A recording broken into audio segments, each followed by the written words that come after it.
I'm stepping into creator mode here. We're turning a breaking news event into a gripping, opinionated YouTube breakdown that feels like a maker's commentary, not a dry recap. I'll mix strong observations with analysis, but I'm not here to reprint the source line for line. Instead, we'll unpack the tensions, the strategy behind commands and protests, and the ripple effects beyond the incident. Let's dive. What's really happening here?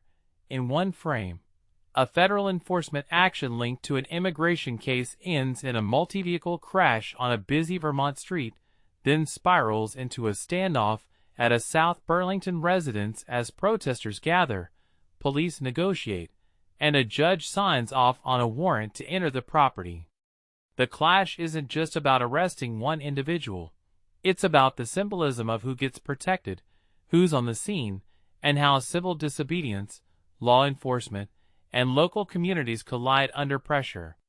Personally, I think the core idea is messy jurisdiction in real time. You've got federal agents pursuing enforcement, state and local police involved for safety and crowd control, and a crowd that's both emotionally invested and strategically organized. What this really highlights is how immigration enforcement actions can trigger a broader political conversation in a community, not just a legal one. In my opinion, that's the part most people don't realize. Legal warrants and police powers intersect with public perception in ways that can reshape a neighborhood's everyday life for days or weeks. Let me lay out the main threads I'm tracking, and then I'll give you my read on why they matter and where they might be headed. Thread 1. The crash is catalyst, not footnote. The morning crash that involved multiple vehicles, including an IC vehicle, becomes the opening act. The narrative then pivots to a house, a warrant, and a standoff. What makes this interesting is how quickly a traffic incident morphs into a drawn-out public confrontation.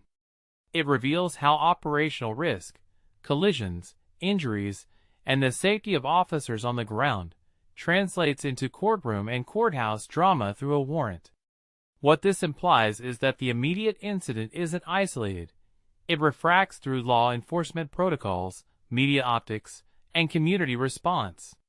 People often underestimate how a single event can cascade into protests, legal maneuvering, and long-term reputational effects for the agencies involved.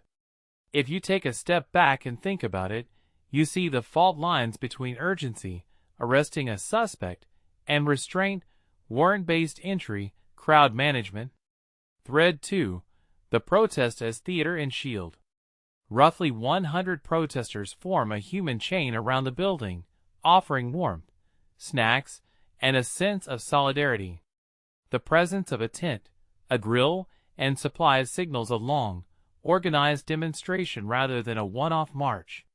What makes this really interesting is the dichotomy between peaceful protest and the potential for civil disobedience.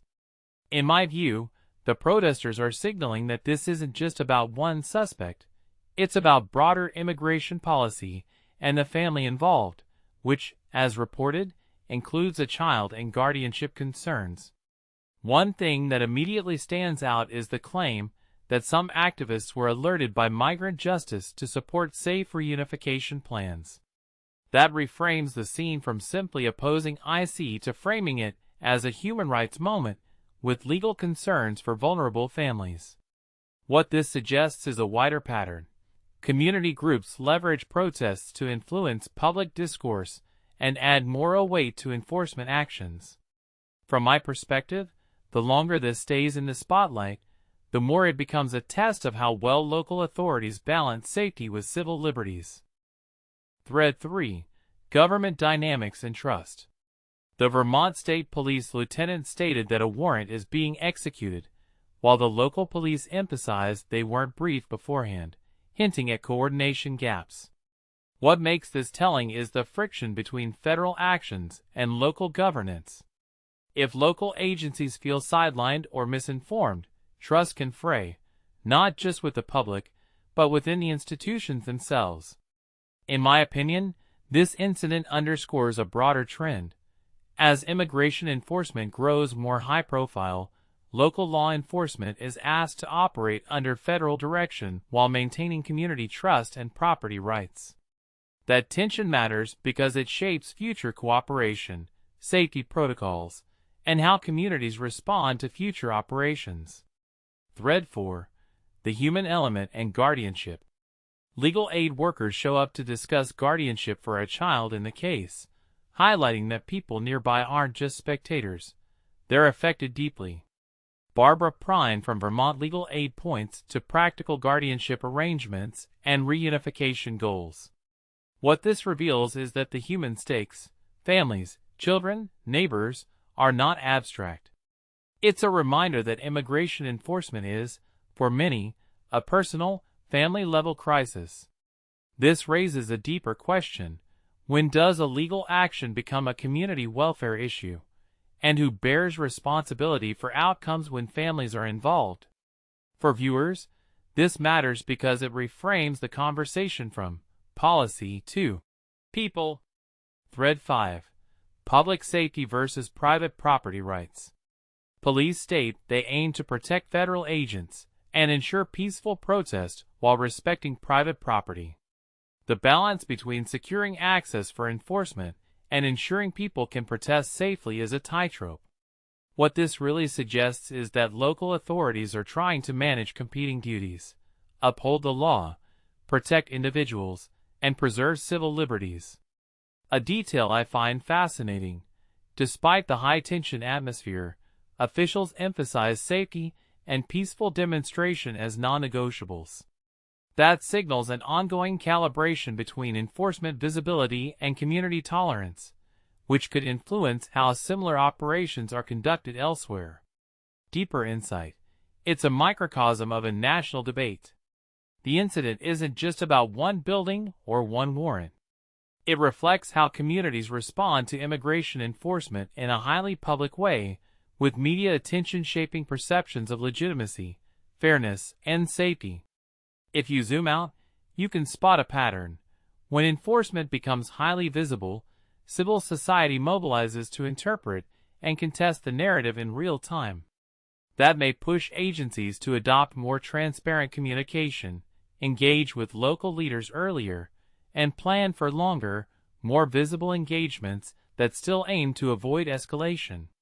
What this really suggests is that public sentiment and media framing can influence policy implementation and the political climate around immigration enforcement. Closing thought: where do we go from here? My sense is that this event will feed into debates about how law enforcement operates at the street level during immigration actions, especially when families are involved. The takeaway is not just about the legality of warrants or the specifics of this case, but about how communities and authorities negotiate safety, rights, and human considerations in high-stakes moments.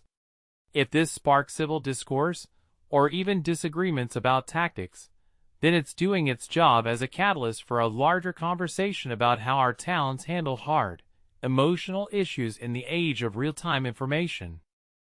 If you found this breakdown useful, tell me in the comments. Do you think local police should coordinate more proactively with federal agencies in high-friction immigration operations? Or should federal teams retain more control to preserve alignment with national policy? And what protective measures should communities demand when families are involved? I'm curious to hear how you interpret the balance between safety, civil liberties, and compassionate governance in scenarios like this.